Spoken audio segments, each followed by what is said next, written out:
Teman-teman, saya baru dapat kabar yang sangat menyesakkan dari Gaza. Jadi Israel kurang ajar memang. Mereka menyisipkan banyak obat-obatan terlarang di antara tepung-tepung gandum yang mereka bagikan ke warga Gaza. Obat-obatan yang memiliki bahaya sangat tinggi dan kecanduan yang sangat adiktif, yang aktif sekali. Kita akan bahas dalam konten kita hari ini bersama saya, Muhammad Hussein Gaza.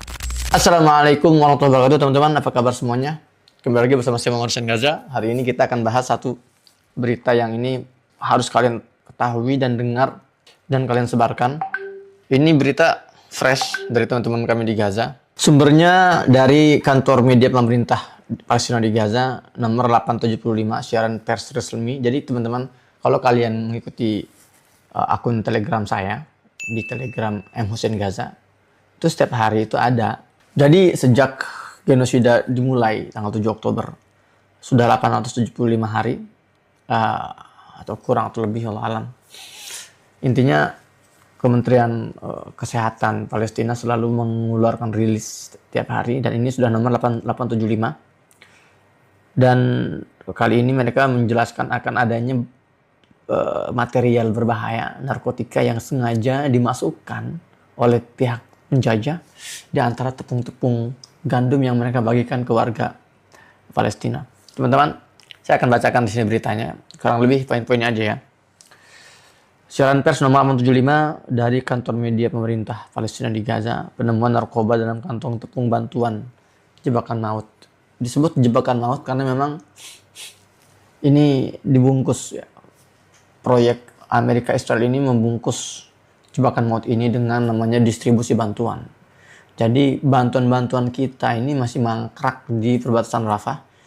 Sementara bantuan yang boleh masuk itu masih sebatas tepung-tepung gandum yang itu dikontrol oleh Amerika dan Israel langsung, dan proses distribusinya pun mereka yang menentukan.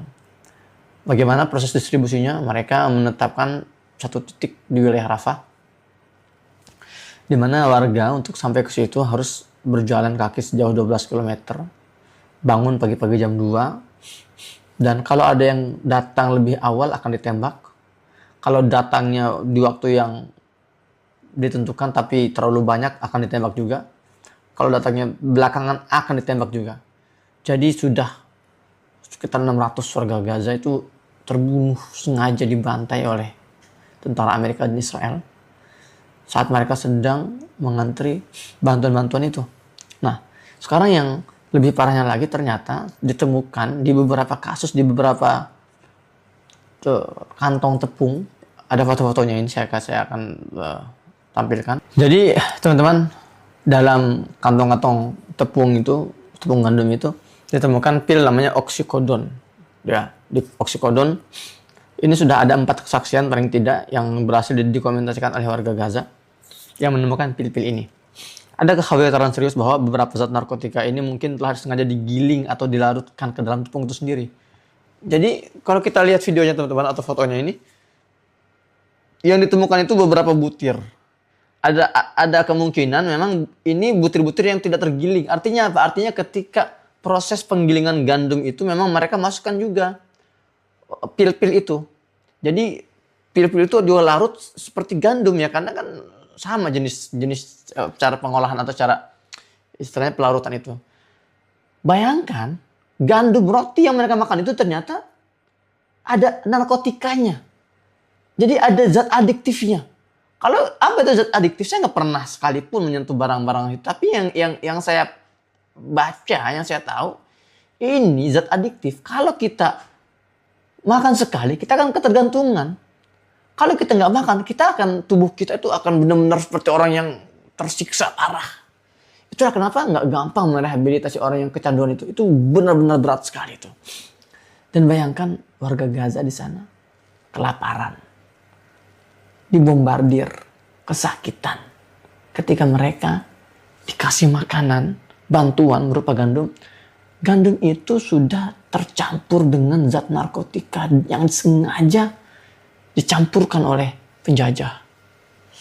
Hasbunallah wa ni'mal wakil. Hal seperti ini jangan sampai berhenti hanya pada kalian semua deh. Informasi ini, maksud saya informasi seperti ini tuh harus merata. Orang-orang harus tahu bahwa Betapa kejinya dan biadabnya penjajah itu sampai makanan warga Gaza pun itu diberikan sambil diisi racun berupa narkotika itu. Biar dunia terbuka matanya. Ini bukan hanya masalah pembunuhan oleh timah panas. Bukan hanya pembunuhan oleh bom bombardir. Bukan hanya pembunuhan oleh kelaparan. Mereka nggak puas dengan itu semua. Mereka campurkan itu narkotika, itu narkoba ke dalam makanan pokok mereka. Jadi gandum ini teman-teman, ini di Gaza ini kan satu material dasar. Kalau kita itu beras lah. Mereka bikin roti, mereka bikin makanan apapun, bikin kue itu pakai gandum. Dan kalau gandum-gandum ini dikonsumsi oleh anak-anak kecil, bayangkan anak-anak kecil, anak usia 4 tahun, 3 tahun, 5 tahun. Mereka makan gandum isi narkotika. Saya nggak ngebayangkan itu bagaimana dampaknya itu. Memang kita harus benar-benar bergerak, ini kita udah nggak bisa diam lagi. Kita harus terus menekan pemerintah untuk berbuat tindakan konkret lah. Ini fakta dari lapangan teman-teman. Pak Prabowo harus tahu masalah ini. Pemerintah kita harus tahu biar mereka nggak tenang-tenang saja. Nggak bisa menggunakan diplomasi gaya lama. Diplomasi gaya beradab nggak bisa hari ini. Tekan, kita harus menekan. Pemerintah tekan lewat apa? Panggil itu kedutaan besar Amerika itu. Kedutaan besar Inggris, mereka yang mensupport genosida. Tokoh-tokoh pro-Israel itu dipenjarakan saja kalau perlu itu.